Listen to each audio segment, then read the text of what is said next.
وصحبه أجمعين. اللهم صل على سيدنا محمد وعلى آل سيدنا محمد كما صليت على إبراهيم وعلى آل إبراهيم في العالمين إنك حميد مجيد. أعوذ بالله من الشيطان الرجيم. بسم الله الرحمن الرحيم. والذي أوحينا إليك من الكتاب هو الحق مصدقا لما بين يديه إن الله بعباده لخبير بصير. اللہ تبارک و تعالی نے ارشاد فرمایا والذی اوحینا الیک، محمد مصطفیٰ صلی اللہ علیہ وسلم جو ہم نے آپ کی طرف کتاب وحی فرمائی ہے وہی حق ہے، مصدقا لما بین یدی، اور اس سے پہلے جو کتابیں ہیں ان کی تصدیق کرنے والی ہیں، یعنی وہ کتابیں جو اللہ نے نازل فرمائی انبیاء علیہم الصلاۃ والتسلیم پر، اپنے اپنے زمانے میں جو کتابیں اتری ہیں قرآن ان کی تصدیق کرتا ہے، جیسے میرے مدنی محمد مصطفیٰ تمام انبیاء کی تصدیق کرتے. ان اللہ بعبادہ لخبیر بصیر. اللہ تبارک و تعالیٰ اپنے بندوں کے بارے میں جاننے والے، بھالنے والے، دیکھنے والے ہیں. وہ جانتے ہیں کہ کون اس وحی کا مستحق ہے، کون اس تاج رسالت کے پہننے کا حقدار ہے.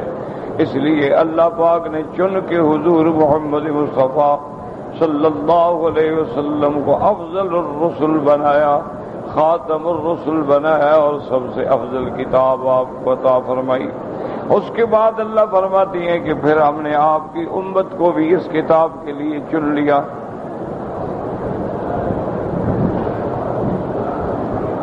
ثم اورثنا الكتاب الذين اصطفينا من عبادنا، پھر ہم نے اس کتاب کا وارث بنایا ان لوگوں کو جن کو ہم نے چن لیا اپنے بندوں میں سے. پھر ان میں تین قسمیں ہو گئی. وَمِنْهُمْ ظَالِمٌ لِنَفْسِهِ، بعض اپنی جانوں پہ ظلم کرنے والے. وَمِنْهُمْ مُقْتَصِدٌ، اور بعض جو ہیں درمیانی چال چلنے والے. وَمِنْهُمْ سَابِقٌ بِالْخَيْرَاتِ، اور بعض بھلائی کے کاموں میں آگے نکلنے والے. یہ تینوں قسمیں جو ہیں وہ حضور کی امت سے ہیں، جیسے کہ آپ پہلے پڑھ چکے ہیں. بعض علماء کہتے ہیں کہ ظالم لنفسہ ہی سے مراد دوسری امت ہے، لیکن راجح قول یہ ہے کہ حضور کی امت. ظالم لنفسہ وہ ہوتے ہیں جن کے اعمال صالحہ بھی ہیں لیکن ساتھ بھیڑے اعمال بھی ہیں، جہاں وہ فرائض و واجبات کو ادا کرتے ہیں لیکن ان سے محرمات بھی سرزد ہوتے ہیں. وَمِنْهُمْ مُقْتَصِدٌ، اور مقتصد وہ ہوتے ہیں کہ واجبات بھی دیتے ہیں، محرمات سے بھی بچتے ہیں لیکن کبھی کبھی مکروہات کو بھی پکڑ بیٹھتے ہیں، مستحبات کو بھی چھوڑ بیٹھتے ہیں. وَمِنْهُمْ سَابِقٌ بِالْخَيْرَاتِ بِإِذْنِ اللَّهِ، یہ وہ لوگ ہیں جو واجبات بھی ادا کرتے ہیں، گناہوں سے بھی بچتے ہیں، مستحبات بھی ادا کرتے ہیں، مکروہات سے بھی بچتے ہیں. یہ سب سے اعلیٰ مقام. ان بذالک هو الفضل الکبیر، اور یہ مقام جو ہے بہت بڑا فضل ہے اللہ تبارک و تعالیٰ کا، جن کو اللہ تبارک و تعالیٰ نے یہ عطا فرمایا. پھر ان کا مقام کیا ہوگا؟ فرمایا جنات عدن يدخلونها يحلون فيها من أساور من ذهب ولؤلؤا ولباسهم فيها حرير. ان کا ٹھکانہ قیامت میں جنت ہوگا، اس میں داخل ہوں گے. یحلون فیہا، پھر ان کو پہنائے جائیں گے کنگن، من ذہب، سونے کے کنگن، موتیوں کے کنگن، ولباسہم فیہا حریر، اور جنت میں ان کا لباس جو ہے وہ خالص ریشم سے ہوگا. لیکن یاد رکھیں کہ دنیا کے اندر حضور کی امت کے مردوں کے لیے سونا پہننا حرام ہے، چونکہ صحیح حدیث مبارک میں ہے کہ حضور پاک نے ایک ہاتھ میں سونے کا ٹکڑا، ایک ہاتھ میں ریشم کا ٹکڑا لے کے فرمایا ھذان حرامان علی ذکور امتی. آپ نے فرمایا کہ یہ دونوں چیزیں جو ہیں میری امت کے مردوں پہ حرام ہیں، تو سونا پہننا یا ریشم پہننا ہر حال میں حرام، چاہے انگوٹھی پہنے، چاہے چین گلے میں ڈالے، یا بعض لوگ سونے کی گھڑیاں پہن لیتے ہیں، سونے کی قلم رکھتے ہیں، سونے کی اینکیں پہنتے ہیں، یہ سب حرام ہے مردوں کے لیے۔ اور اسی طرح خالص ریشم کا کپڑا بھی حرام ہے، اور جو دنیا میں پہنیں گے پھر وہ جنت میں محروم ہو جائیں گے۔ اور باقی جنت میں اللہ تبارک و تعالیٰ مومنین کو کنگن پہنائیں گے۔ دنیا میں بھی بادشاہ پہنتے تھے، اللہ تبارک و تعالیٰ ان کو آخرت میں پہنائیں گے۔ بعض آیات میں آتا ہے کہ سونے کے کنگن ہوں گے، بعض آیات میں آتا ہے کہ چاندی کے کنگن ہوں گے، بعض آیات میں آتا ہے کہ موتیوں کے کنگن ہوں گے، اور یہ باتیں سب ٹھیک ہے، یعنی تینوں کنگن جو ہیں وہ پہنائے جائیں گے۔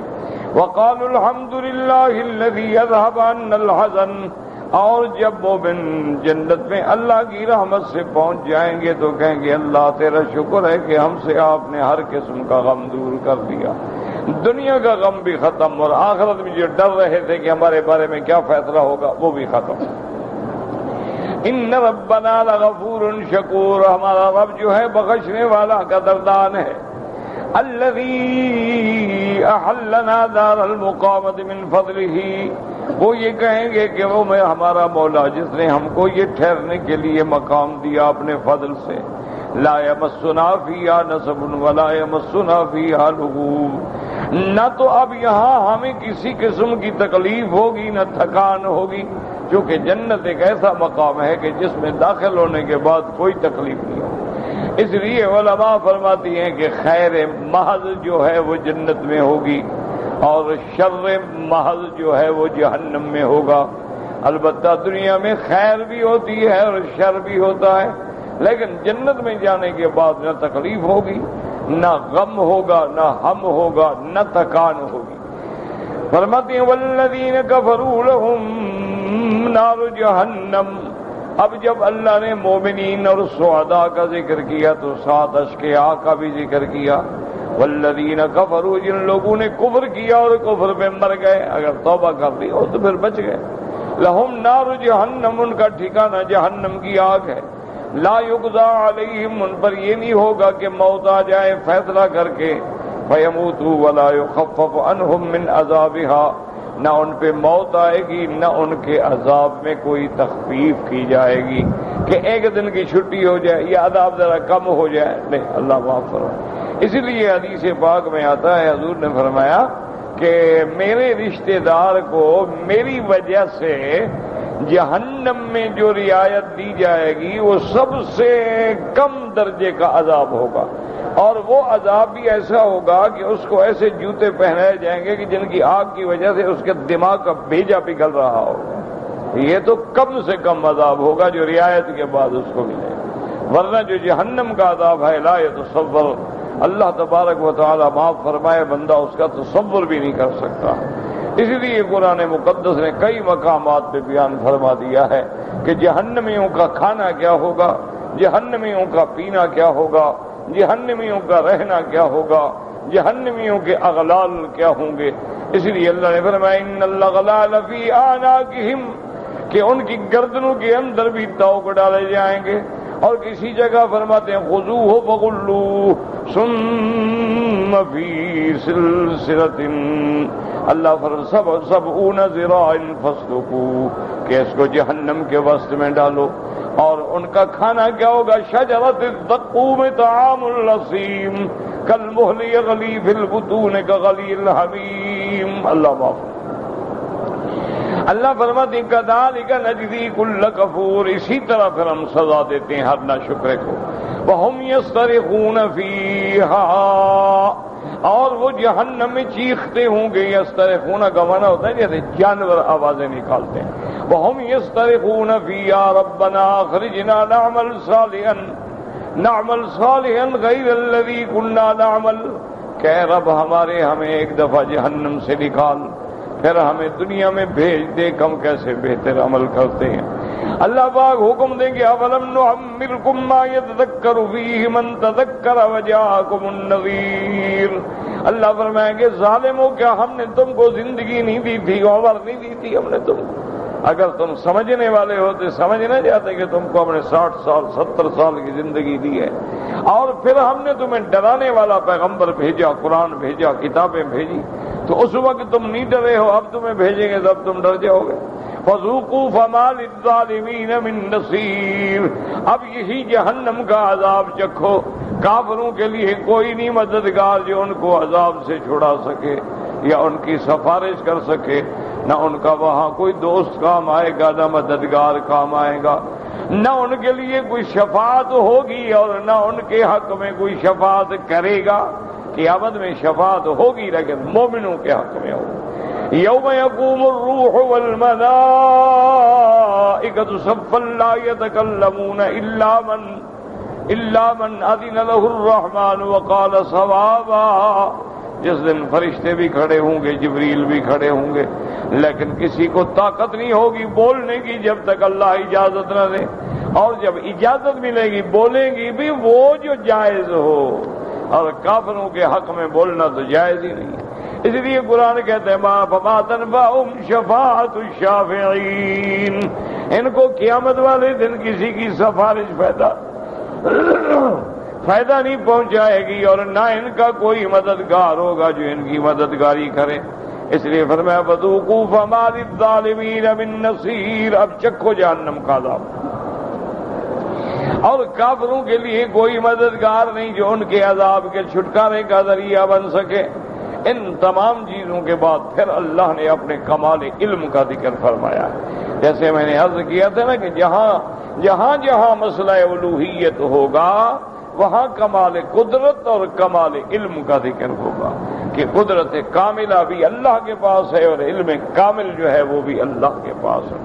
ذرے ذرے کے جاننے والا، ماضی حال مستقبل کو جاننے والا صرف اللہ تعالیٰ کی ذات ہے جو علام الغیوب ہے۔ نہ انبیاء عالم الغیب ہیں، نہ اولیاء عالم الغیب ہیں، نہ ملائکہ عالم الغیب ہیں۔ اللہ اگر چاہتے ہیں تو ان کو خبر دے دیتے ہیں، لیکن اللہ چاہے تو خبر نہ دیں، یہ اللہ کے ہاتھ میں ہے۔ جتنا وہ چاہتے ہیں بتلا دیتے ہیں اور جتنا چاہتے ہیں نہیں بتلاتے۔ اس لیے فرمایا ان اللہ عالم غیب السماوات والارض، اللہ تبارک و تعالی جاننے والے ہیں آسمانوں اور زمینوں میں چھپی چیزوں کے۔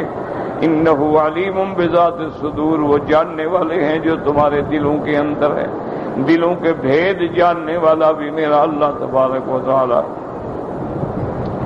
اسی لیے قرآن میں آتا ہے لا یخفی علیہ شیء فی الارض ولا فی السماء، آسمان اور زمین میں کوئی چیز اللہ کے آگے چھپی نہیں۔ اسی طرح آتا ہے یوم لا یخفی علیہ خافیہ، جس میں کوئی چیز چھپی ہوئی نہیں۔ اسی طرح قرآن پاک فرماتی ہیں تعلم خائنۃ الاعین وما تخفی الصدور، اگر تیری آنکھیں خیانت کریں تو وہ جانتا ہے، اور تیرے دل میں خیالات برے ہوں تو جانتا ہے، کیونکہ علیم بذات الصدور جو ہے اللہ تبارک و تعالیٰ کی ذات کی صفت ہے۔ فرمایا هو الذی جعلکم خلائف فی الارض، وہی ذات ہے جس نے تم کو زمین میں خلیفہ بنایا۔ کیا بنا؟ یعنی ایک کے جانے کے بعد دوسرا، باپ مر گیا بیٹا آ گیا، بیٹا مر گیا پھر بیٹا آ گیا۔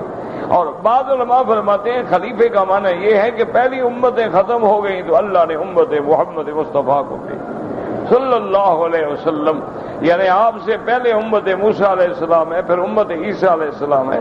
وہ ساری امتیں جب ختم ہو گئیں تو آخری امت جو ہے محمد مصطفیٰ صلی اللہ علیہ وسلم۔ حضور نے فرمایا انا خاتم الانبیاء وانتم خاتم الامم، حضور نے فرمایا میں انبیاء میں سب سے آخر میں آنے والا اور تم امتوں میں سب سے آخر آنے والے، یعنی اللہ کے نبی کے بعد نبی کوئی نہیں اور محمد مدنی کی امت کے بعد امت کوئی نہیں، اب قیامت آئے گی، بس انتہا ہو گئی۔ اللہ تبارک و تعالی نے جو عالم پیدا کیا ہے وہ آہستہ آہستہ آہستہ چلتے چلتے چلتے اب اپنی فنا کے بالکل قریب آ گیا ہے۔ اب صرف بڑی بڑی علامتیں جو ہیں قیامت کی وہ باقی رہ گئی ہیں، جیسے کہ خروج الدابۃ من جبل الصفا، کہ صفا کی پہاڑی سے ایک جانور نکلے گا یتکلم، وہ انسانوں کی طرح بات کرے گا۔ اسی طرح حضور پاک صلی اللہ علیہ وسلم نے فرمایا خروج یاجوج و ماجوج کہ یاجوج و ماجوج جو ہیں جو دیوار کے پیچھے ہیں، جو ذوالقرنین نے دیوار بنا کے بند کر دیا تھا، ایک دن حضور نے اشارہ کر کے بھی بتایا، فرمایا ویل للعرب من شر قد اقترب، فرمایا عرب والوں کے لیے ہلاکت کا زمانہ قریب آ گیا۔ آپ نے فرمایا کہ وہ یاجوج ماجوج دیوار کو روزانہ سوراخ کرتے ہیں لیکن صبح کو وہ پھر بند ہو جاتا ہے، آج وہ اتنا سوراخ کرنے میں کامیاب ہو گئے ہیں، تو اس کا معنی یہ ہے کہ اب ان کا نکلنے کا زمانہ بھی قریب آ گیا۔ اسی طرح خروج الدجال، دجال کا ظاہر ہونا جو ہے وہ بھی قریب آ گیا ہے، اور دجال کے بارے میں حضور پاک نے بڑی وضاحت سے بتا دیا ہے۔ اور یاد رکھیں دجال جو ہے وہ یہود میں ہوگا اور اس کے پیروکار جو ہے وہ بھی یہودی ہوں گے، اسی لیے وہ ہیکل سلیمان بنانے پہ زور لگا رہے ہیں۔ ان کا جو عقیدہ ہے وہ یہی ہے کہ ہمارا جو بڑا ہے وہ تو دجال ہے، وہ آئے گا اور یہاں آ کر ہیکل سلیمانی میں ہماری قیادت کرے گا۔ اور دجال جو ہے اس کے بعد بہت بڑی استدراجی قوتیں ہوں گی، وہ دریاؤں کو کہے گا تو چل پڑیں گے، وہ ہواؤں سے کہے گا تو رک جائیں گی، وہ زمینوں سے کہے گا تو خزانے نکال کے باہر پھینک دیں گی۔ لیکن جن کو اللہ نے ایمان دیا ہے وہ پڑھ لیں گے مکتوب بین عینیہ کافرا، اس کے دونوں آنکھوں کے درمیان میں لکھا ہوگا کافر، تو مسلمان جو ہیں وہ تو پہچان لیں گے۔ اور پھر جب دجال ظاہر ہوگا تو عیسیٰ ابن مریم بھی اتریں گے، ینزل عیسیٰ ابن مریم علی منارۃ شرقیہ بیضاء دمشق۔ آپ نے فرمایا کہ دمشق کی مسجد جو ہے اس کے شرقی مینارے پہ حضرت عیسیٰ اتریں گے۔ حضور پاک نے فرمایا کہ انی انظر الیہ، گویا میں دیکھ رہا ہوں کہ عیسیٰ علیہ السلام نے دو فرشتوں کے کندھوں پہ ہاتھ رکھا ہوا ہوگا اور ایسے اتر رہے ہوں گے، اور آپ کے بال جو ہیں یقطر منہ جمان کاللؤلؤ، اس سے پانی کے قطرے ایسے گر رہے ہوں گے جیسے موتی چمکتے ہیں۔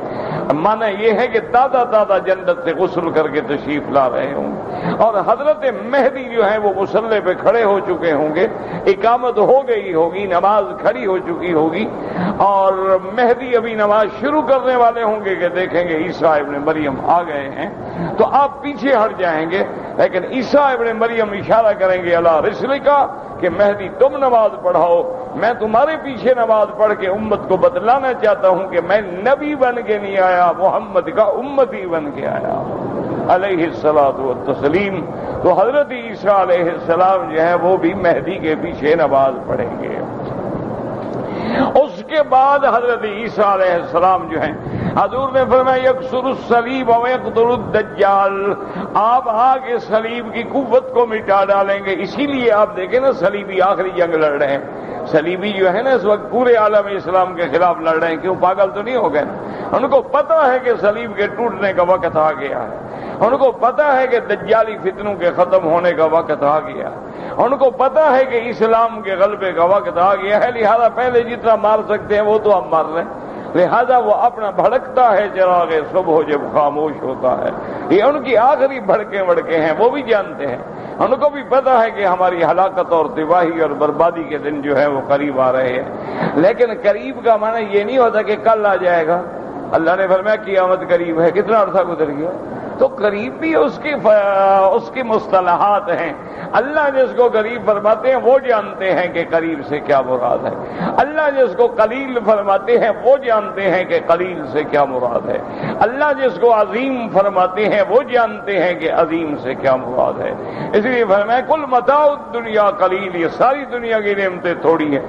تو اب یہ اللہ کا نظام ہے نا، تمہاری ہماری بولی تو نہیں ہے، یہ تو اللہ تبارک و تعالیٰ کی مصطلحات ہیں۔ جیسے تمہارے ہاں دیکھو نا کہ دنیا کا نقشہ بناتے ہیں، گلوب بناتے ہیں، اس میں چھوٹے چھوٹے اشارے دے دیتے ہیں، ساری دنیا کا نقشہ بن جاتا ہے اتنے سے گیند کے اوپر۔ اب دنیا کہاں اور گیند کہاں، تو لیکن ان اشاروں کی زبان کو سمجھنے کے لیے علم ضروری ہے، اسی لیے اس قلیل کے علوم جو ہے ان کے سمجھنے کے لیے بھی علم ضروری ہے۔ اسی لیے حضرت ابن عباس فرماتے تھے وَأَنَا مِنَ الْقَلِيلِ، فرماتے تھے میں ان تھوڑوں میں ہوں جن کو اللہ نے علم دیا ہے کہ مَا أُوتِيتُم مِّنَ الْعِلْمِ إِلَّا قَلِيلًا۔ باقی اس کے بعد جناب حضرت عیسیٰ علیہ السلام جو ہے وہ جا کے دجال کو قتل کریں گے، یکسر الصلیب وَيَقْتُلُ الدَّجَّالَ۔ باب لد میں جب آپ پہنچیں گے عیسیٰ علیہ السلام کو دیکھے گا، یذوب کما یذوب الملح فی الماء، ایسے گل جائے گا جیسے نمک پانی میں گل جاتا ہے، اور اس کے بعد صلیب کی قوت کو ختم کر دیں گے۔ یملأ العدل ارضا وقسطا، پوری دنیا کو عدل و انصاف سے بھر دیں گے۔ پھر عیسیٰ ابن مریم شادی بھی فرمائیں گے، اور اس کے بعد عیسیٰ ابن مریم ثم یموت ویدفن فی روضۃ النبی المصطفیٰ صلی اللہ علیہ وسلم، پھر جب آپ پہ موت آئے گی تو آپ دفن ہوں گے حضرت محمد مصطفیٰ کے روضے میں۔ یعنی آج بھی روضے میں موضع قبر عیسیٰ ابن مریم وہ جگہ موجود ہے جہاں حضرت عیسیٰ علیہ السلام نے آ کر دفن ہونا ہے۔ اسی لیے حضور نے فرمایا کہ اول من تنشق عنہ الارض، سب سے پہلے میرے روضے کی زمین کھلے گی قیامت میں۔ وانا اول من ابعث، فرمایا سب سے پہلے میں اپنے روضے میں کھڑا ہوں گا، اور فرمایا ہاکذا نبعث، اور اس طرح ہم کھڑے ہوں گے کہ میرے ساتھ ابن مریم ہوں گے، حضرت ابو بکر اور حضرت عمر ہوں گے رضوان اللہ تعالی علیہم اجمعین۔ تو یاد رکھیں کہ باقی علامات قیامت کی جو ہے وہ چھوٹی تو ساری پوری ہو گئی ہے نا، اب بڑی بڑی رہ گئی ہیں کہ دجال کا آنا، یاجوج ماجوج کا نکلنا، دابہ کا ظہور، اور خروج النار آگ کا نکلنا، ثلاثت خسوف، خسف فی المشرق وخسف فی المغرب وخسف فی جزیرۃ العرب، تین مقام پہ زلزلے آئیں گے، ایک مشرق میں، ایک مغرب میں، اور ایک جزیرہ عرب کے اندر۔ اور اسی طرح جو ہے آپ نے فرمایا تخرج النار من عدن کے علاقوں سے ایک ایسی آگ نکلے گی جو پھر ان کو ہانک کے لے چلے گی۔ تحشر الناس وتقیل معهم اذا قالوا وتبیت معهم اذا باتوا۔ تو اب تو بڑی بڑی علامات باقی رہ گئی ہیں، تو لہذا قیامت جو ہے وہ بالکل قریب ہے۔ اسی لیے قرآن فرماتے انہم یرونہ بعیدا ونحن نراہ قریبا، یہ لوگ تو سمجھتے ہیں کہ قیامت بڑی دور ہے، لیکن ہم جانتے ہیں قیامت قریب ہے۔ اس لیے اللہ فرماتے اقتربت الساعۃ وانشق القمر، قیامت قریب آ گئی، چاند دو ٹکڑے ہو گیا۔ اسی طرح حضور نے فرمایا وہ استوانا والساعۃ کہاتین، میں اور قیامت ایسے ہیں جیسے یہ دو انگلیاں ملی ہوئی ہیں۔ کیوں؟ اب اور کوئی فاصلہ نہیں نا، حضور کے بعد کوئی نبی نہیں آئے گا، حضور پر نبوت ختم، امت پہ امت ختم، اور اس کے بعد زمانہ ختم۔ اس کی وجوہات ہوتی ہے نا کہ جب دنیا میں نظام عالم کو ختم ہونا ہے تو پھر ختم ہو۔ اس لیے فرماتے ہیں اللہ تبارک و تعالی ان اللہ عالم غیب السماوات والارض، اللہ تبارک و تعالی ہر چیز کے جاننے والے ہیں۔ اور اس کے بعد هو الذی جعلکم خلائف فی الارض، وہی ذات ہے جس نے تم کو زمین میں خلافت دی ہے، ایک دوسرے کا خلیفہ بنایا۔ فمن کفر فعلیہ کفرہ، جس نے کفر کیا وبال کفر اسی پہ ہوگا۔ اللہ کا کیا نقصان ہے؟ اللہ نے تو آپ کے لیے دونوں راستے واضح کر دیے۔ فمن شاء منکم فلیؤمن ومن شاء منکم فلیکفر، جو چاہے ایمان لائے اور جو چاہے کفر کرے، اللہ کے لیے کوئی نقصان نہیں۔ اس لیے میرے مدنی پاک نے فرمایا لو اجتمع الخلق على اتقى رجل واحد منکم، اگر ساری مخلوق مسلمان ہو کے متقی بن جائے اللہ کو فائدہ کوئی نہیں۔ لو اجتمع الخلق على اشقى قلب رجل واحد منکم، اور اگر ساری مخلوق شقی اور بدبخت ہو جائے اللہ کو نقصان کوئی نہیں۔ ایمان لاؤ تمہارا بھلا ہے، ایمان نہ لاؤ گے تو تمہارا نقصان ہے۔ اللہ تبارک و تعالیٰ تو قادر ہے کہ تمہیں ختم کر کے ایک اور مخلوق پیدا کر دے۔ ان یشاء یذہبکم ویأتی بخلق جدید وما ذلک علی اللہ بعزیز ولا یزید الکافرین کفرہم عند ربہم الا مقتا، اور کفر جو ہے وہ اللہ کے غضب کو بڑھاتا ہے۔ ولا یزید الکافرین کفرہم الا خسارا، اور کفر جو ہے وہ تمہارے نقصان کو بڑھاتا ہے اور کچھ نہیں۔ اب اللہ نے حکم دیا کہ میرے مدنی محمد مصطفیٰ صلی اللہ علیہ وسلم، یہ ہم نے اپنی توحید کے، اپنے علم کے، اپنی قدرت کاملہ کے، اور اب مقام عظمت نبی کے، مقام عظمت وحی کے سارے دلائل ذکر کر دی۔ اب آپ ان کو چیلنج کریں۔ قل ارأیتم شرکاءکم الذین تدعون من دون اللہ، اللہ فرمائیں گے ان سے کہو پکارو جن کو تم نے میرا شریک بنا رکھا تھا، جن کو تم نے حاجت روا بنا رکھا تھا، جن کو تم نے مشکل کشا بنا رکھا تھا، جن کو تم نے غوث بنا رکھا تھا، جن کو تم نے ذل بنا رکھا تھا، جن کو تم نے اپنا ملجا و ماوا بنا رکھا تھا، بلاؤ ان کو، کہاں ہے وہ؟ ارونی ماذا خلقوا من الارض، دکھائیں، انہوں نے بھی کوئی بستی بنائی ہے اور نے بھی کوئی چھوٹا سا زمین کا ٹکڑا بنایا ہے تو بتائیں تو صحیح نا، اپنی کاریگری تو دکھائیں، اپنی قدرت تو دکھائیں۔ ارونی ماذا خلقوا من الارض ام لهم شرک فی السماوات، یا آسمان میں ان کی کوئی ساجھ داری ہے تو بتلائیں۔ اما آتیناہم کتابا فہم علی بینۃ منہ، یا ہم نے ان کو کوئی کتاب دی ہے کہ ان کے پاس کوئی دلیل نقلی ہے؟ اگر دلیل عقلی بھی نہیں اور دلیل نقلی بھی نہیں ہے تو پھر یہ کیوں ایسے ہیں؟ فرمایا بل ان یعد الظالمون بعضهم بعضا الا غرورا، بلکہ یہ کافر ایک دوسرے کو دھوکہ دیتے ہیں، ایک دوسرے کو دھوکے میں مبتلا رکھتے ہیں، ایک دوسرے کو شرک کے اندھیروں کے اندر مبتلا کرتے ہیں۔ فرمایا ان اللہ یمسک السماوات والارض ان تزولا، اللہ تبارک و تعالی آسمانوں اور زمینوں کو پکڑ کے ٹھہرانے والے ہیں وہ، تاکہ وہ اپنی جگہ سے ہٹ نہ جائیں۔ وَلَئِن زَالَتْ، اگر ہٹیں کون ہے یہ پکڑے گا؟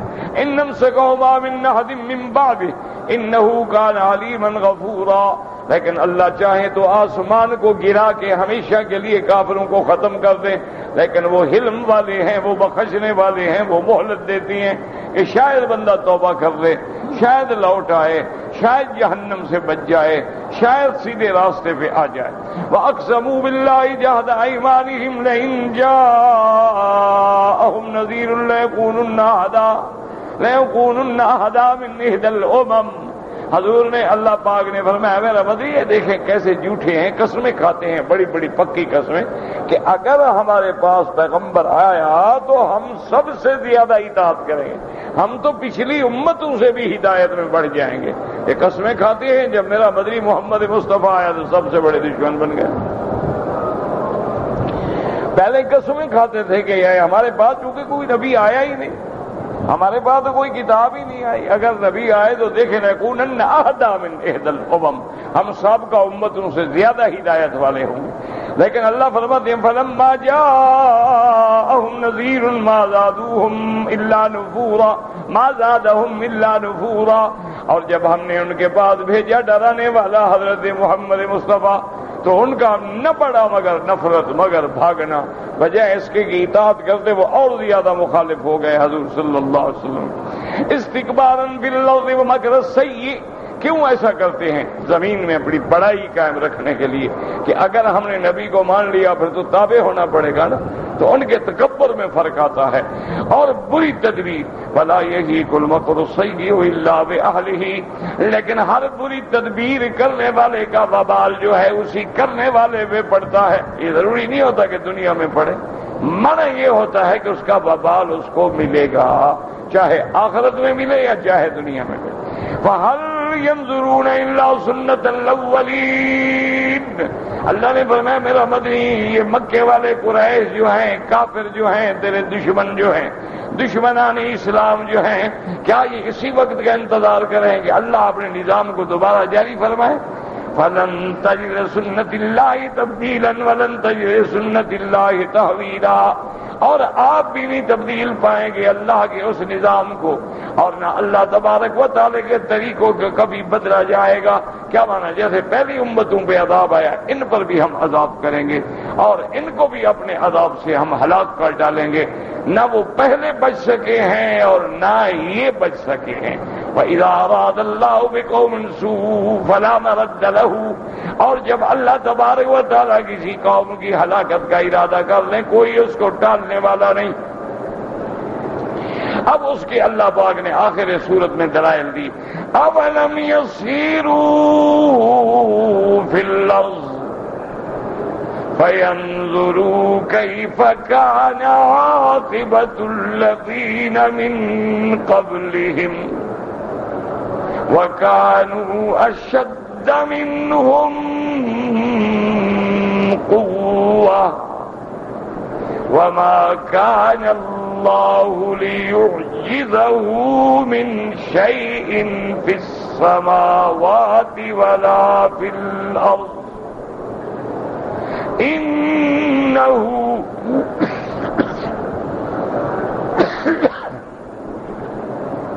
إنه كان عليما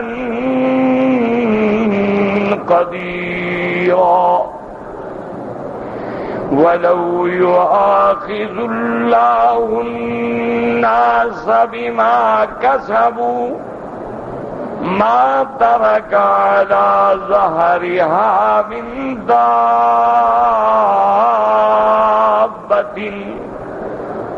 ولكن يؤخرهم إلى أجل مسمى فإذا جاء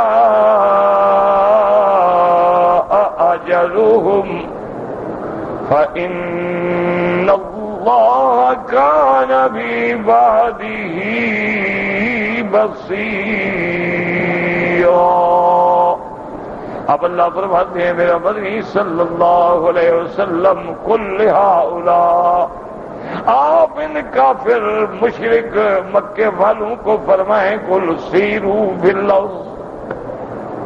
وجہ کیا تھی کہ مکے والے جو ہیں بڑے سفر کرتے تھے، کبھی یمن کی طرف کبھی شام کی طرف، ان کے 2 سفر تو سال میں معروف تھے نا. لإيلاف قريش إيلافهم رحلة الشتاء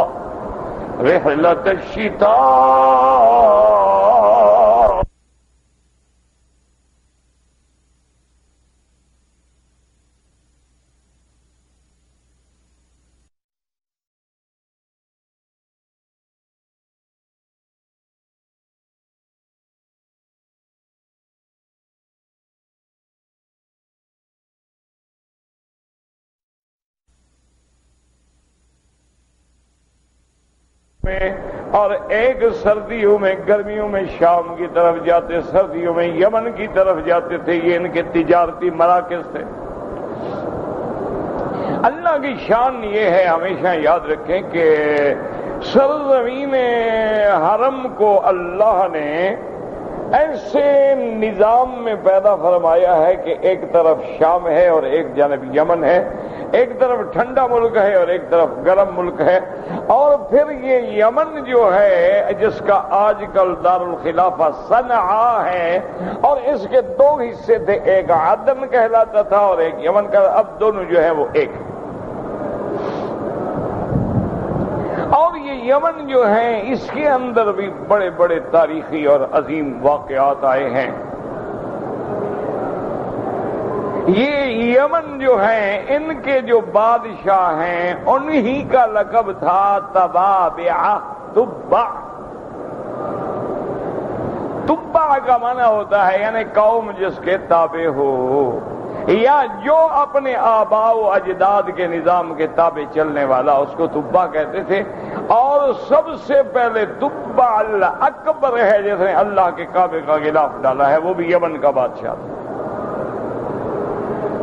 سب سے پہلا غلاف اس نے ڈالا ہے، پھر اس کے بعد غلاف آتے رہے ڈلتے رہے، پھر مصر سے مدتوں تک غلاف آتے رہے، اور اب الحمدللہ موجودہ حکومت جو ہے وہ خود تیار کرتی ہے غلاف. اس کے لیے باقاعدہ فیکٹری ہے، باقاعدہ مصنع ہے، باقاعدہ عامل ہیں، کاریگر ہیں، اور بڑے خالص ریشم کے دھاگے سے اللہ کا یہ غلاف، کعبے کا غلاف جو ہے وہ بنایا جاتا ہے، بڑا قیمتی ہو.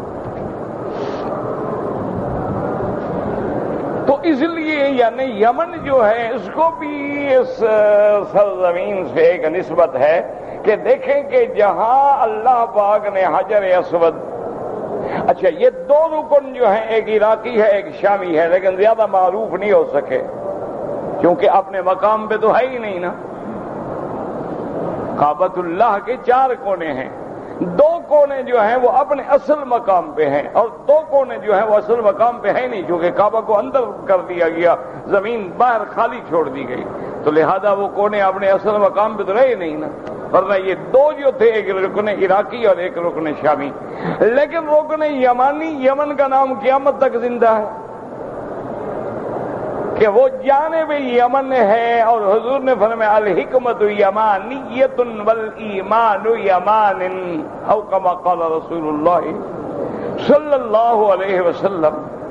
اسی طرح وہ جو آپ نے پڑھا تھا قصہ سیدنا سلیمان علیہ السلام میں کہ جس ملکہ کا تخت منگوایا گیا وہ اسی یمن کی، وہ بھی اسی یمن کی ملکہ تھی.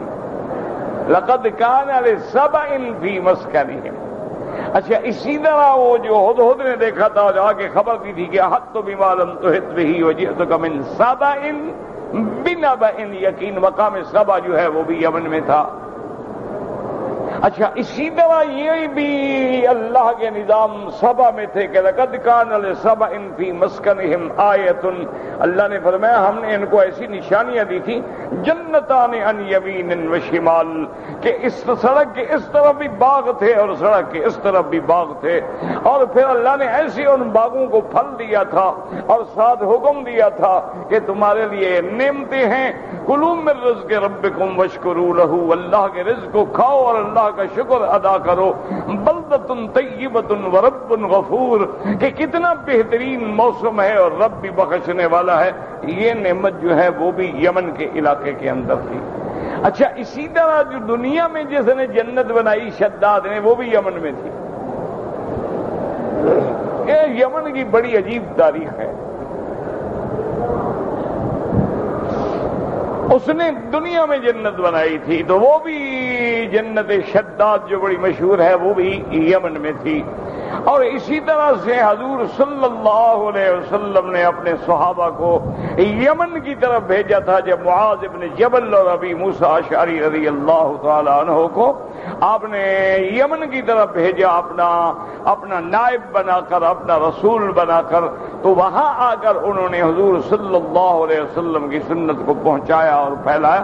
یمن کی یہ ایک بہت بڑی تاریخ ہے، بہت بڑی عظمت ہے، بہت بڑا مقام ہے اور بڑے بڑے عجیب لوگ وہاں پیدا ہوئے ہیں. خیر کے اندر بھی بڑے لوگ پیدا ہوئے ہیں اور شر کے اندر بھی بڑے لوگ پیدا ہوئے ہیں. اللہ کی شان. اب مکے والے جو ہیں ان کے دو سفر ہوتے تھے، ایک شام کی طرف. اچھا پہلے جتنے آپ کے انڈیا سے جہاز چلتے ہیں نا یہ عدن آتے تھے. اس زمانے میں یہ جدہ بندرگاہ نہیں ہوتی تھی، سارے وہاں سے جہاز چلنے کے بعد عدن آتے تھے اور عدن سے پھر جو ہے منتقل ہوتا تھا مال جو ہے سعودی عرب کے لیے. تو تجارت جو ہے وہ ساری یمن کے ساتھ تھی، یعنی وہاں سے مال آتا تھا عدن، پھر صنعا سے مکہ. یہ جتنے مال آتے تھے اور تجارت ہوتی تھی، جیسے یمن ایک تاریخی مقام ہے اسی طرح ہند بھی ایک تاریخی مقام ہے کہ اول ما نظر آدم بالہند، آدم کو ہند میں اتارا گیا. تو بہرحال یعنی ایک تاریخ ہے اور اس میں اللہ کی حکمتیں ہیں. اچھا آج بھی ہند میں ایک مقام ہے جہاں کچھ لوگ دفن ہیں، تو وہ لوگ کہتے ہیں کہ یہ جو دفن ہیں یہ حضرت نوح علیہ السلام کی اولاد میں سے ہیں. اچھا اسی طرح جو قرآن پاک میں آتا ہے نا جی کہ جب نوح علیہ السلام کا طوفان آیا تھا تو اس کے بعد وہ کشتی چلتے چلتے چلتے چلتے کہاں پہنچی؟ جودی پہاڑ پر. جودی پہاڑ کے ساتھ جا کے ٹکرا گئی. وہ کہتے ہیں جودی جو ہے نا دراصل یہ ہمالیہ ہے. تو بہرحال یہ ایک تاریخی باتیں ہیں، اس سے قرآن کا تو کوئی تعلق نہیں، لیکن بہرحال معلومات کے لیے جس کو شوق ہو تو عرض القرآن کی کتابیں پڑھیں، اس کے اندر یہ سارے تفاصیلات جو ہیں وہ مل جاتی ہیں. تو اب اللہ نے چیلنج کیا کہ اولم یسیروا فی الارض. اچھا کسی مقام پہ فرماتے ہیں قل سیروا فی الارض فانظروا کیف کان عاقبۃ المکذبین. اور یہاں اللہ فرماتے ہیں میرا بدری محمد مصطفیٰ صلی اللہ علیہ وسلم آپ ان مکے والوں کو چیلنج کریں اور فرمائیں اولم یسیروا فی الارض فینظروا کیف کان عاقبۃ الذین من قبلہم وکانوا اشد منہم قوۃ.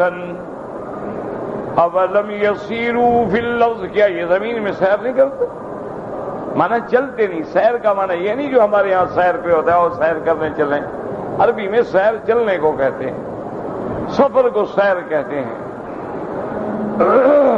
سیروا لیالی و ایاما آمنین،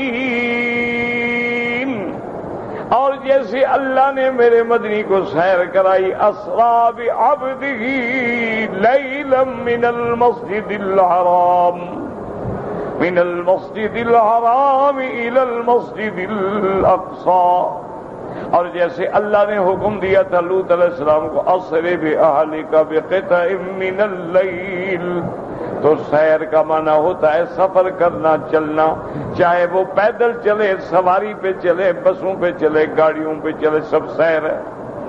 اس لیے فرمایا وَلَمْ يَسِيرُوا فِي الْأَرْضِ، کیا تم زمین میں نہیں چلتے ہو؟ یعنی چلتے تو ہو، لیکن جب چلتے ہو فَيَنْظُرُوا، یاد رکھو نظر، نظر کا معنی دیکھنا بھی ہے۔ أَوَلَمْ يَنْظُرُوا إِلَى السَّمَاءِ فَوْقَهُمْ كَيْفَ بَنَيْنَاهَا وَزَيَّنَّاهَا وَمَا لَهَا مِنْ فُرُوجٍ۔ نظر مانا دیکھنا بھی ہے، نظر مانا انتظار بھی ہے، نظر مانا مہلت بھی ہے، نظر مانا کسی چیز میں تدبر، غور و فکر کرنا جو ہے، یہ بھی نظر کے معنی میں ہے، یاد رکھیں۔ ایک معنی ہوتا ہے فانتظروا، انتظار کرو، صبر کرو، انا معکم من المنتظرین، ہم بھی انتظار کر رہے ہیں، انجام دیکھ لینا کیا ہوتا، کون کامیاب ہوتا، تو وہاں ہے انتظار کرو۔ اور کبھی نظر کا معنی ہوتا ہے کہ دیکھو، فانظروا، دیکھو، جیسے اللہ پاک فرماتے ہیں کیا تم نہیں دیکھتے کہ میں نے آسمانوں کو تمہارے اوپر کیسے بلند کر دیا ہے، دیکھو، نظر ڈالو۔ اور کبھی معنی ہوتا ہے دیکھنے کا معنی یہ نہیں ہوتا کہ ویسے دیکھ لو، نہ فرماتے تدبر کرو، غور کرو، ان چیزوں میں غور کرو، تدبر کرو، تاریخ دیکھو۔ اولم یسیروا فی الارض فینظروا کیف کان عاقبۃ الذین من قبلہم کانوا اشد منہم قوۃ، اللہ فرماتے ہیں جو تم سے پہلے امتیں گزری ہیں ان کے حالات میں غور کرو، تدبر کرو۔ قوم سبا پہ کیا گزری، ان کے باغات پہ کیا گزری، بدلناہم بجنتیہم جنتین ذواتی اکل خمط وعدل وشیء من صدر قلیل، اللہ فرماتے ہیں ہم نے ان کے باغوں کو تباہ کر ڈالا، پھر باغات کے بدلے ہم نے ان کو کیا دیا، تھوہر دیے، بیری کے درخت دیے۔ کیوں؟ انہوں نے جب ناشکری کی تو ہم نے بھی پھر فیصلہ کر لیا کہ ان کو نعمتیں بدل کے ان کو بھی عذاب دنیا میں چکھلا۔ اسی طرح قوم عاد کو دیکھیں، قوم ثمود کو دیکھیں، قوم لوط کو دیکھیں، اسی طرح قوم نجاشی یعنی قوم ابرہہ کو دیکھیں، اسلم کو، تو ساری چیزیں تمہارے سامنے ہیں۔ وہ تم سے طاقت میں بھی زیادہ تھے، تم میں قوت میں بھی زیادہ تھے، عدد میں بھی زیادہ تھے، تو جب اللہ نے ان کو برباد کرنا چاہا تو اللہ کے عذاب کو کوئی روک سکا؟ تو تم کس بات پہ اکڑ رہے ہو مکے والے؟ تم کس بات کا ناز کر رہے ہو کہ ہماری طاقت اور ہماری قوت اور ہماری دولت اور محمد پاک تو یتیم ہیں اور آپ کے پاس دولت نہیں، آپ کے پاس فوج نہیں، آپ کے پاس طاقت نہیں؟ آج بھی کفر کو یہی گھمنڈ ہے نا کہ ہم سپریم پاور رکھتے ہیں، اور نہیں جانتے سپریم اور کوئی ذات ہے۔ وہ جب چاہتا ہے وہ نمرود کو مچھر سے مرواتا ہے، نمرود کے لیے فوجیں نہیں بھیجتا۔ وہ جب چاہتا ہے تو ہاتھیوں کو ابابیلوں سے مرواتا ہے، وہ جب چاہتا ہے تو شہباز سے ممولے کو لڑاتا ہے، وہ جب چاہتا ہے تو پھر ایک چھوٹا سا عذاب بھیجتا ہے، دروازہ آسمان کا کھولتا ہے اور تباہی کے دروازے فتحنا ابواب السماء بماء منہمر۔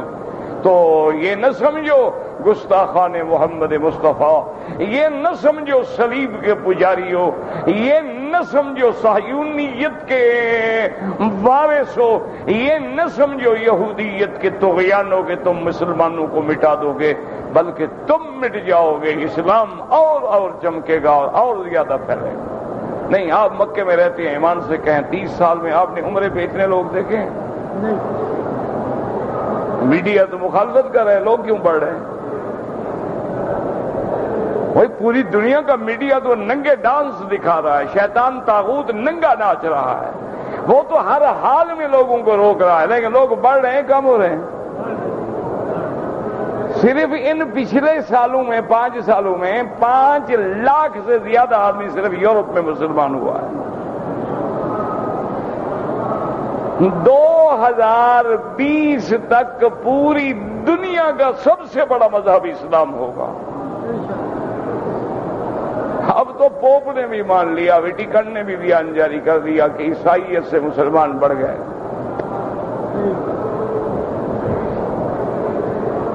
یہ الگ بات ہے کہ مسلمان ابھی تک بیچارہ ڈرا ہوا ہے نا، ایک آدمی مار کھاتا رہے نا، مار کھاتا کھاتا کھاتا سرکس کا شیر بنا ہوا ہے، اس کو پتہ نہیں کہ ایک دفعہ میں نکل گیا تو یہ تو بلیاں بن کے بھاگ جائیں گے۔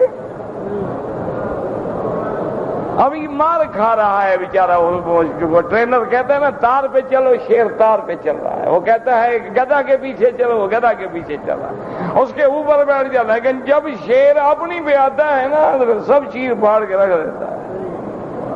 ابھی مسلمان شیر سویا ہوا ہے، لیکن اس کو جو مار پڑے گی جاگے گا۔ اسی لیے اقبال نے کہا تھا خدا تجھے پھر کسی طوفان سے آشنا کر دے، انہوں نے کہا تھا خدا پھر تجھے کسی طوفان سے آشنا کر دے، تیرے بحر کی موجوں میں اضطراب نہیں۔ انہوں نے کہا مسلمانوں کو جب تک مار نہیں پڑے گی نا، جب تک دریا کی موجوں میں مار نہیں پڑتی تو موجیں اٹھتی نہیں ہیں نا، ان کو بھی جب مار پڑے گی تو یہ جاگیں گے، اٹھیں گے، ابھی تو سوئے ہوئے ہیں نا۔ لیکن انشاءاللہ فکر نہ کرو، اٹھنے کا وقت بھی آ گیا ہے۔ فَيَنْظُرُوا كَيْفَ كَانَ عَاقِبَةُ الَّذِينَ مِنْ قَبْلِهِمْ كَانُوا أَشَدَّ مِنْهُمْ قُوَّةً، کہ وہ تم سے زیادہ طاقت والے تھے۔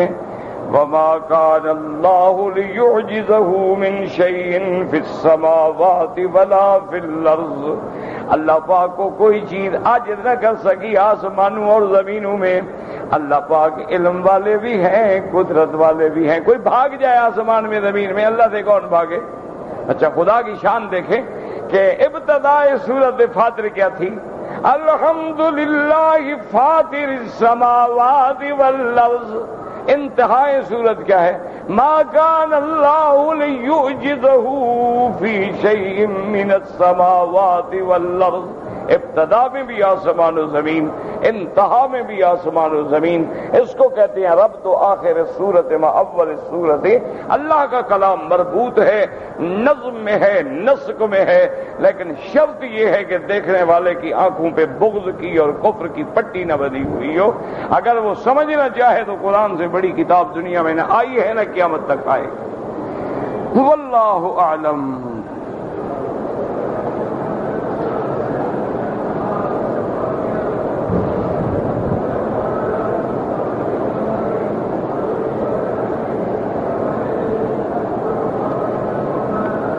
اگر میں نے کسی آدمی کو پیسے دیے کہ میرے پیسے بینک کے ذریعے میرے ملک میں بھجوا دو، اس نے بھجوا دیے، اب میں اس کو کچھ دینا چاہوں بالکل حرام ہے۔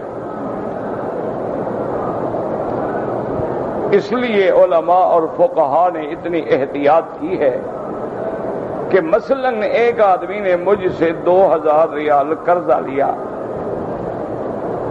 میں نے دے دیا،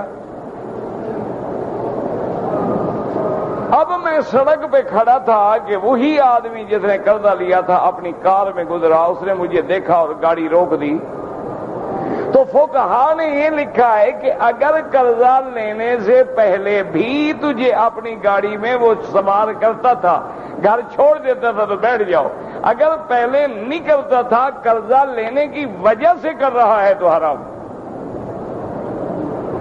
اس کا معنی یہ ہے کہ وہ تو پھر اسی کے بدلے میں تمہیں بٹھا رہا ہے، پہلے تو کبھی نہیں بٹھایا گاڑی میں۔ اسی لیے کتابوں میں آتا ہے کہ امام ابو حنیفہ رحمۃ اللہ علیہ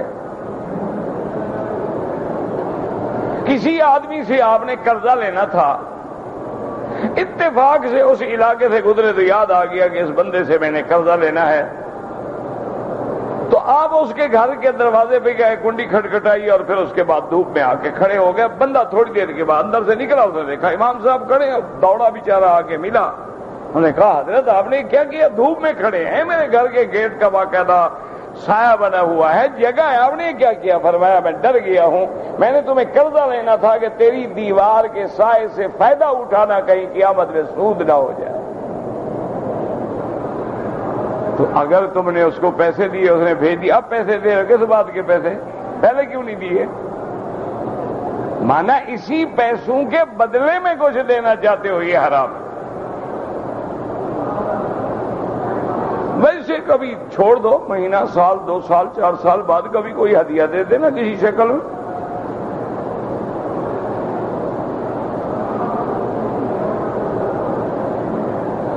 کہتے ہیں جی کہ سورت فاتحہ حدیث میں آتا ہے کہ نہ پڑھی جائے تو نماز نہیں ہوتی۔ بالکل ٹھیک ہے، بالکل صحیح حدیث ہے، لا صلاۃ الا بفاتحۃ الکتاب، فاتحہ کے بغیر نماز نہیں ہوتی۔ لیکن آپ مجھے بتائیں کون سی نماز ہے جس میں فاتحہ نہیں ہوتی؟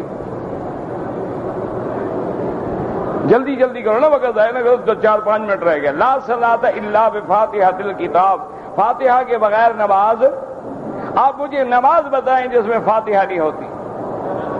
ہاں جی، کون سی؟ میں نہیں سمجھا۔ ہاں جی، تو امام تو پڑھتا ہوگا نا، تو فاتحہ تو آ گئی نماز میں نا۔ لا جمعۃ الا بالخطبۃ، جمعہ خطبے کے بغیر نہیں ہوتا۔ اس کا کیا معنی ہے؟ ہر بندہ خطبہ پڑھا ہے؟ اس کا کیا معنی کہ لا جمعۃ الا بالخطبۃ، جمعہ کے بغیر، خطبے کے بغیر جمعہ نہیں ہوتا؟ تو جمعہ خطبہ ایک بندہ پڑھائے گا کہ سارے مقتدی خطبہ پڑھیں گے؟ لا صلاۃ میں مقتدی کا کوئی لفظ نہیں ہے، نماز میں فاتحہ موجود ہے، میں نے نہ پڑھی، امام نے پڑھی، نماز میں تو فاتحہ آ گئی نا۔ لفظ ہو کہ مقتدی نہ پڑھے تو نماز نہیں ہوگی۔ اور وہ حدیث ہے مسلم میں، اللہ کے نبی نے مقتدی کو حکم دیا ہے اذا قرأ فانصتوا، جب امام پڑھے تم چپ رہو۔ اللہ کے قرآن نے حکم دیا ہے اذا قرئ القرآن فاستمعوا له وانصتوا، جب قرآن پڑھا جائے تم سنو اور چپ رہو۔ یہ بھی نہیں کہ صرف سنو اور پڑھتے رہو، سنو اور چپ بھی رہو۔ اسی طرح میرے مدنی پاک کی حدیث ہے کہ من کان لہ امام فقراءۃ الامام لہ قراءۃ، جس کا امام ہو، امام کی قراءت مقتدی کی قراءت ہوتی ہے۔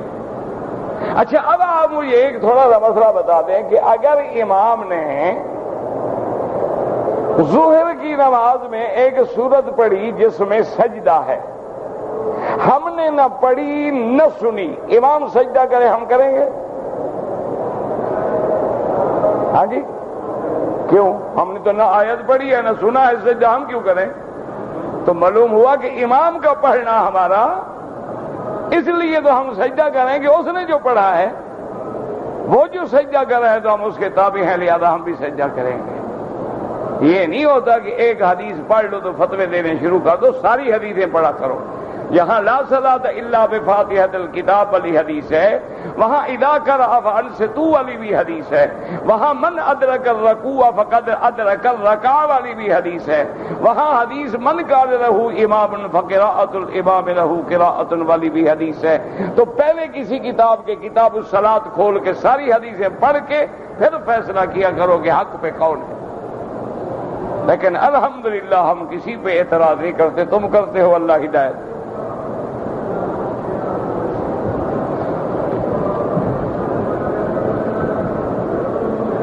میں نے 3 بال ٹک لگوائے، دم پڑ گئی، بال بھی کٹواؤ، ایک بکری دم بھی ادا کرو۔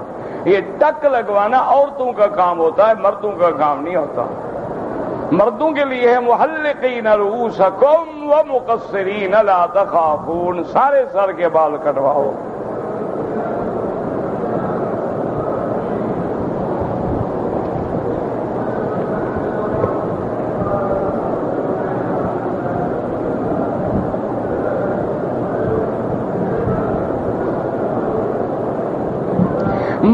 میرے ملک میں ایک مدرسہ تعمیر ہو رہا ہے، انہوں نے مجھے کہا ہے کہ وہاں سے ٹائلیں خرید کر کے بھجواؤ۔ بالکل بھجواؤ، یہاں جو ٹائلیں آ رہی ہیں بھی تو کئی ملک سے آ رہی ہیں نا، یہاں تھوڑی بن رہی ہیں۔ تو اگر باہر سے آنا جائز ہے تو یہاں سے خرید کر کے بھیجنا بھی جائز ہے، چوری نہ بھیجنا، حرم کی اٹھا کے بھیج دو۔ خرید کر کے بھیجو تو جائز ہے. ہاں باہر آج کل کام ہو رہا ہے نا، دیکھے چلو بھی مسجد کو بھیج رہا ہوں.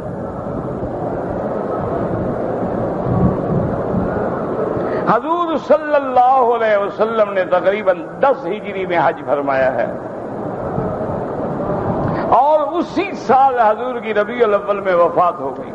حجۃ الوداع میں حج فرمایا، اس لیے فرما دیا تھا کہ لعلی لا اراکم بعد عامی ھذا، اس سال کے بعد میں تمہیں نہیں دیکھوں گا.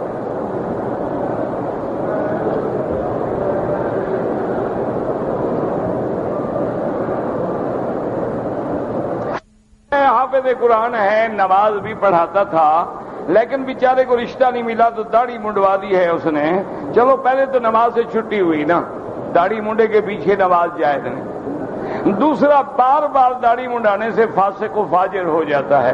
بیوی ملے نہ ملے فاسق تو ہو گیا، کتنا بڑا فائدہ ہو گیا. اچھا، جتنے داڑھی والوں کی بیویاں ہیں وہ نکل گئی ہیں، اس بیچارے نے ڈر کے مارے داڑھی منڈوا ڈالی. نہیں، داڑھی والوں کی بیویاں نہیں ہوتی. اچھا ایک بات یاد رکھو، داڑھی والوں میں ان کی بیویاں زیادہ خوش ہوتی ہیں. داڑھی منڈانے سے قوت مردمی ختم ہو جاتی ہے. اس لیے آپ دیکھیں، عورت کو داڑھی ہوتی ہے، ہیجڑے کی داڑھی ہوتی ہے. داڑھی تو ہوتی مرد کی ہے، تم منڈوا کے نہ مرد ہو جاتے ہو. اس لیے داڑھی والوں کی بیویاں زیادہ خوش ہوتی ہیں. تم داڑھی رکھ کے تو دیکھو، کیوں ڈرے ہوئے ہو بیچارے؟ فکر نہ کرو، بیوی نہیں بھاگتی، بیوی بھی اللہ نیک دے دے گا. الطیبات للطیبین والطیبون للطیبات. جب تم داڑھی منڈاؤ گے تو بیوی بھی وہی ملے گی. الخبیثات للخبیثین والخبیثون للخبیثات. یہ قرآن کا فیصلہ ہے، میں نہیں کہتا.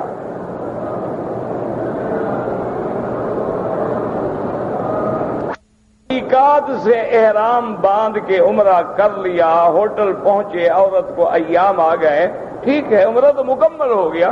حرم میں داخل نہیں ہو سکتی، حرم کے باہر بیٹھی رہے، کعبہ شریف کو دیکھے جب تک پاک نہ ہو.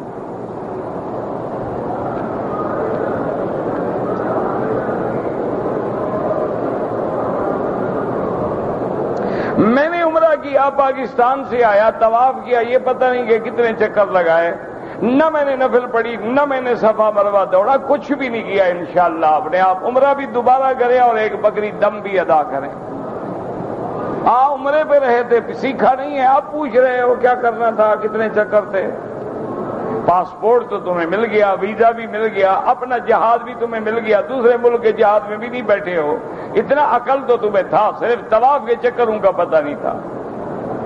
اب جناب عمرہ بھی دوبارہ فرمائیں اور ایک بکری دم بھی دیں، اور میقات کے عمرے سے بھی محروم ہو گئے جو وطن سے آتے ہوئے تم نے کرنا تھا. کہتے جی کہ مرنے کے بعد عالم برزخ میں حساب شروع ہو جائے گا. بالکل ہوگا. سب سے پہلا من ربک ما دینک ما تقول فی حق ھذا الرجل، یہی قبر میں ہی تو ہوگا سوال جواب. سال تک عمرہ کر سکتا ہوں، بالکل کر سکتے ہو. بیوی کے رشتہ داروں کا اس کا تو تم ضرور کرو گے، چاہے ماں کا کرو یا نہ کرو. لیکن بہرحال ماں کا کرو، باپ کا کرو، بیوی کے رشتہ داروں کے تم کو ٹھیکیدار ہو.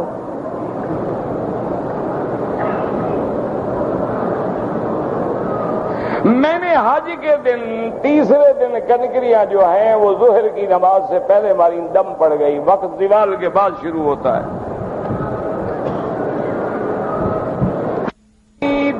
کمزور ہے، طواف الوداع پہلے کر لیا، جانے سے 2 دن پہلے کر لیا، بعد میں نفلی طواف کرتا ہے، کوئی حرج نہیں. وہ آخری طواف خود بخود وداع ہو جائے گا.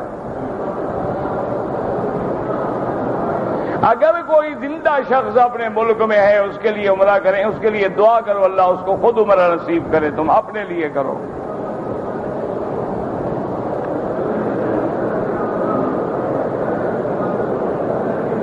ایک آدمی نے اسلام آباد سے احرام باندھا، لیکن احرام کے نیچے اس نے شلوار پہن رکھی تھی. مکے میں آگے اتاری، دم دے دیں کہ اس نے اتنا عرصہ سلا ہوا کپڑا پہنا ہے.